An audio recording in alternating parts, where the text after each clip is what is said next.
Good evening students. अब आज की क्लास में हम बहुपद का प्रश्नावली 2.4 का क्वेश्चन करने जा रहे हैं। इसके पहले हम 2.1, 2.2, 2.3 के क्वेश्चन को कर चुके हैं और इसका कॉन्सेप्ट भी हम पहली क्लास में बता चुके हैं। जितना कॉन्सेप्ट था, जो भी मेन कॉन्सेप्ट था, सब क्लियर कर चुके हैं। अब आगे वाले वीडियो में एक्सरसाइज 2.4 यानी प्रश्नावली 2.4 के क्वेश्चन करने जा रहे हैं। प्रश्नावली 2.4 अब इसमें देखते हैं इस प्रश्नावली में क्या दिया गया। पहले क्या हम पढ़े हैं, बहुपद का शून्य पढ़ लिए, बहुपद की घात, बहुपद के गुणांक, ये सब हम पिछले क्लास में, पिछले वाले में पढ़ चुके हैं। अब इसमें बताना है कि कौन से मान बहुपद को सेटिस्फाई कर रहा है, कौन सा नहीं। इस पे आधारित क्वेश्चन दिया गया है। पहला क्वेश्चन बताइए कि क्वेश्चन देखते हैं, दिया गया है पहला, बताइए कि निम्नलिखित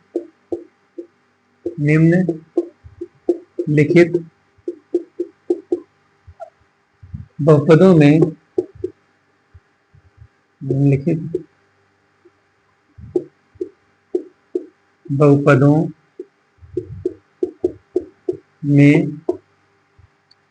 किस बहुपद का एक गुणनखंड किस बहुपद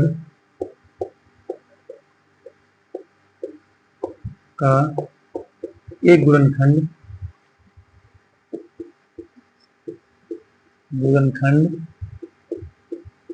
x+1 है। पहला दिया गया है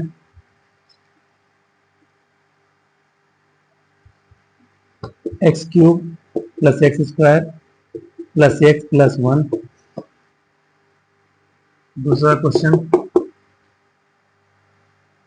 x⁴ + x³ + x² + x+1। ये हमारा क्वेश्चन दिया गया था। बताइए कि निम्नलिखित बहुपदों में किस बहुपद का एक गुणनखंड x+1 है। बहुपद दिए गए हैं, 2 हो गया, और भी दिया गया है। तीसरा जो है x⁴ 3 x³ 3x² + x+1। और 4 नंबर क्वेश्चन चौथा x⁴ - x² - 2 + √2 x +√2। ये हमारा पहला क्वेश्चन है। बताइए कि निम्नलिखित बहुपदों में किस बहुपद का एक गुणनखंड x+1 है। अब इसको चेक करके बताना है किस बहुपद का एक गुणनखंड है, किस बहुपद का नहीं है। तो इसके लिए हम क्या करेंगे, बहुपद में सबसे पहले एक एक करके देखते हैं। पहला, दूसरा, तीसरा, चौथा, सब में हम x का मान रखते हैं। जिसको भी सेटिस्फाई कर रहा है, जिसको भी संतुष्ट कर रहा है, वो बहुपद का गुणनखंड होगा। अगर नहीं कर रहा है तो नहीं होगा।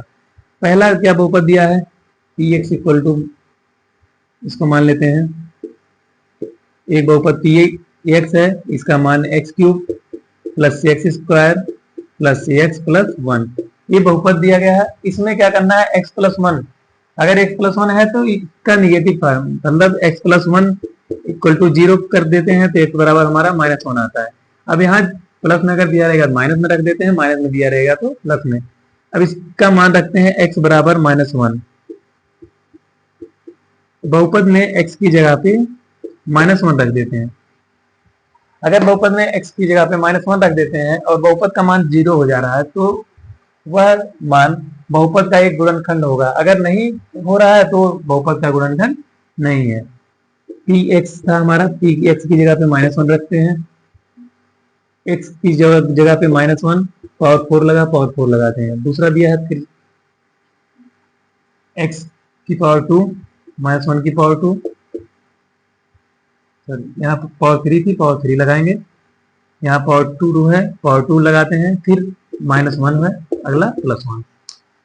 अगर किसी की घात माइनस में, अगर किसी की घात विषम है और माइनस में दिया गया है तो उसका आंसर जब आएगा तो माइनस में आएगा। अगर घात सम आएगी तो पॉजिटिव होगा, अगर घात माइनस में आएगी, नेगेटिव में दिया है तो घात विषम है तो माइनस में। -1 की पावर 3 करने हमारा -1 आ रहा है। यहाँ पे सम घात है, इसका मतलब माइनस माइनस प्लस हो जाएगा। यहाँ पे माइनस माइनस का मल्टीप्लाई करोगे माइनस हो जाएगा, प्लस का मान यहाँ से कुछ कट रहा है, ए इससे कट गया, ए इससे कट गया, इसका मान क्या आ गया, पी एक्स बराबर 0 आ गया। इसलिए हम कह सकते हैं यहाँ, अतः x+1 बहुपद x⁴ plus x² plus x+1 का एक गुणनखंड है, एक गुणनखंड है।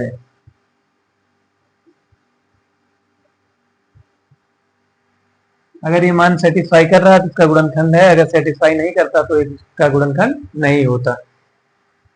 ये तो हमारा था, x की जगह पे -1 रख दिए। उसके बाद सॉल्व कर लेते हैं। सॉल्व करने के बाद हमारा px 0 आ गया। अगर px 0 आ गया मतलब बहुपद का मान 0 हो गया। इसका मतलब अगर ये बहुपद को 0 कर दे रहा तो एक शून्यक होगा, और अगर ये शून्यक है तो इसका मतलब इस बहुपद का एक गुणनखंड है। यहाँ पे दूसरा क्वेश्चन देखते हैं। यहाँ सेकंड वाले के लिए px = x⁴ plus x³ plus x² plus x+1। यहाँ भी यही करना है। x बराबर कितना रखना है, x बराबर -1 रखना है। x बराबर -1 रखने पर कहीं पे भी अगर बहुपद का शून्य दिया गया है या बहुपद का गुणनखंड पूछा गया है तो उसी बेस पे हम उसका मान रखते हैं। x बराबर -1 रखते हैं। यहाँ पे p - 1 = x⁴ -1⁴ x⁴ है तो -1⁴ हो जाएगा, x⁴ है -1⁴ फिर x⁴ है तो x−1 हो जाएगा +1। इसको सॉल्व करते हैं। सम घात जहां जहां है वहां पॉजिटिव होगा, विषम घात वाला नेगेटिव। ये हो जाएगा आपका सम घात है प्लस का, विषम घात है माइनस का, प्लस का हो जाएगा ये माइनस, ये प्लस का मान। एक ही कट गया, एक ही कट गया, बचा क्या हमारा 1। अब बहुपद में रखने के बाद मान हमारा शून्य नहीं आया। इसका मतलब क्या हुआ कि अगर ये गुणनखंड होता ये मान हमारा जो 1 आया है 0 हो जाता, लेकिन यहाँ अगर नहीं आया तो इसका मतलब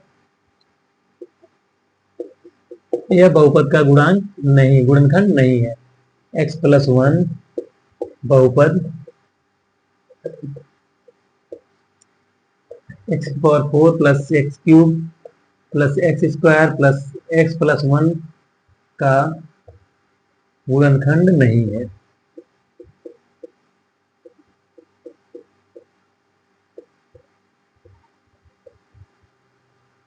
यही हमको बताना था कि गुणनखंड है या नहीं है। तो दोनों में इसका जो गुणनखंड था, ये गुणनखंड पहला वाला था तो पहला वाला लिख दिए, दूसरा वाला नहीं था तो दूसरा वाला नहीं लिखे हैं। इसका मतलब ये गुणनखंड नहीं है।